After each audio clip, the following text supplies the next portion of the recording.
Okay, may gabi na itong tanan, mga igsoon ni Kristo.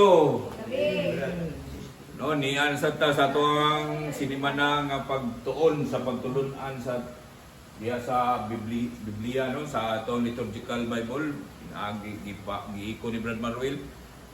O gang ato ang leksyon divina nga giumol gyud ni Reverend Father Brad Carmelo. Yo, Father Jula. Carmelo Jula, no niya. Nasay na siya sa Talangban. Sa San Isidro. Ya, mao ni nindot kayo ang hagit no, labi na gyud ang ato ang pamalandungan, Maiso ni Kristo no. Have you experienced tensions, even divisions in your relationships with other because you have tried to follow Jesus? Yeah, how is God directing your steps in this regard? No, indot kayo ang pamalandong na to ni Brad Manuel nga giatag na to. No? Unang-una sa akong bahin, no, sa pamalandong na to, choosing truth yun. The choosing truth, no? Pagpili yun sa kamaturan.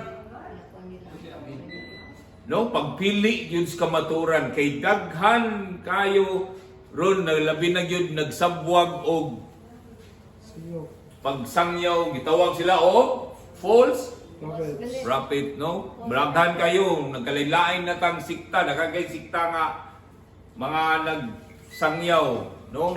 O mao ni ang hagit kaning ato ang pamalandong karon, no? Ang pagpili gyud sa kamatuoran, no? Una sa man kanang mo decision gyud ta nga mosunod kang Kristo. The decision to follow Jesus Christ sa iyahang mga pagtulunan. Kaduha, mga hagit, mga hagit sa kalisod. No? Kay dili gyud ni kaning kuan og ikatulo kaning batong kaning ang kamahinungdanon gyud sa paglahutay. Kaning kanino? Mao ni siya ang tulo nga ato ang akong mapambit. No, una ang decision gyud nga mosunod gyud ta ni Kristo niya ang hagit sa kalisod ug ang kamahinungdanon sa paglahutay. Kanang tulo, pangaiso ni Kristo, no? Kanang tulo niya unsaon magyud na to na pag kinabuhi, no?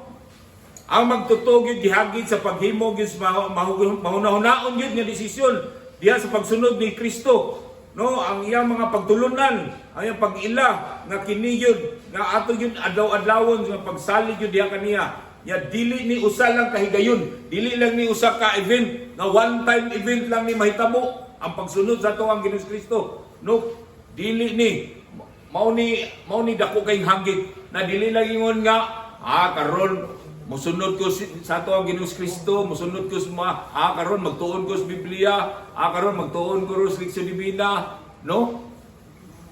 Nya mawalan dag sunod tuig nahitabo ginang wili. No? Nagsunod na siya. Pero nahitabo gina niya, no? Nahitabo gina ni Willie, no? Ang nahitabo gina niya diri. Nawala siya, nagsunod na siya sa pagtulunan, dakhan na kay siya nakatunan dito sa prisuhan, pero paggawas niya, nawala ang iyang mga nakatunan niya sa prisuhan, kay naman sa prisuhan, dito daghan kay ditong mga pagtulunan yun. Focus, nakapunting yun sila sa pagtuon sa Biblia ang kanang mga PDL.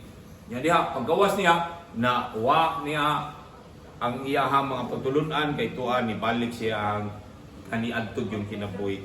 No, mauna, dili ni one time event yun kaning pagsunod sa pagtulunan sa tuang Kristo. No, dako kining hagit. No, kani naglangkob gid nga unahon gyud natong kabubuton gyud sa tuang Ginoong Dios diha sa diha ni Kristo. Ya sa labaw pa sa atong personal nga mga tinguha ug sa mga gilauman sa kalibutan. No, mao gyud na. No, ikaduha, mao ni ang hagit sa kalisod. Kaning hagit sa kalisod, lisod kay ni sad. No, mao ni dako kay babagyod kaning hagit sa kalisod. No, mao ni no ang kani ato ang gitun-an nga banghilyo karon, no, nag-ila ni nga aduna gay mga panahon nga mga magtotoo magatubang gyud sa kalisod, pagsupak o pag-anto sa ilang pagtuo. No, ni moabot gini nga panahon, naa gini. No, sama gini Willie. Naa gini daghan gani mga expediil. No, daghan gani mga expediil nga amo ang akong kasinatian namo ni Brad Marwil. No, naay mga expediil nga grabe ka dito, mananabtan pa, mga muwali dito, may kay muwali sa pulong sino, mga pidiil, sus, inigawas. Nawa ang ilahang mga nakatunan. No, ang ilang mga pagtulunan, kay nawala man sila, ang kabubuton unta sa Ginoo, mao'y mauna, mao'y lang unahon, ang kalibutano naman, ang naman, mao lagi na, ang hagis kalisod yun. No? Mauna, di na ang kalikayan, maabot kinabanon. Pero, nindot kaya ang sunod na kong mapambis. Mauni, no? The importance of, Brad, di ba natay Ebanghelyo ni aging mga Domingo, no? The importance of perseverance, katong kwan, no? Mao gini ka, unsa yun kamaynungdanon na kaning paglahutay. No? Dako yung kaning kamaynungdanon sa pagkalutay. No? Nya, mauni, no, ang ato ang balang kasulatan yun nga itong gitunan nga gihatag ni Brad Marwil, no, unsa yun ka importante ang pagpadayon sa pagtuog yun bisan kun kita nagatubang sa mga kalisdanan.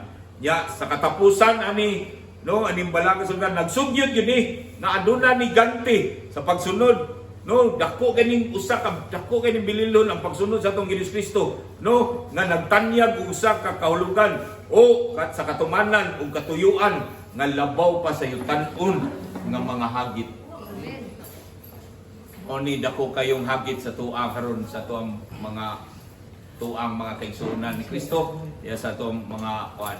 No, mao na tuntulo, usbon lang nako, mga igsoon ni Kristo, no, nga labi na gyud ang ato ang pamalandong unsa to atong gipamalandongan karon nga atong kwan.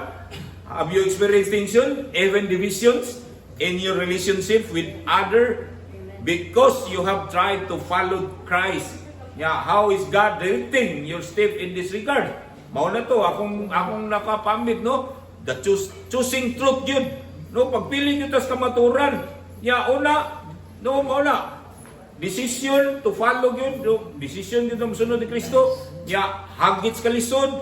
Ya, ang unsa ka importante sa kamahinungdanon yun sa paglahutay. Amen. Praise the Lord. Thank you, Lord.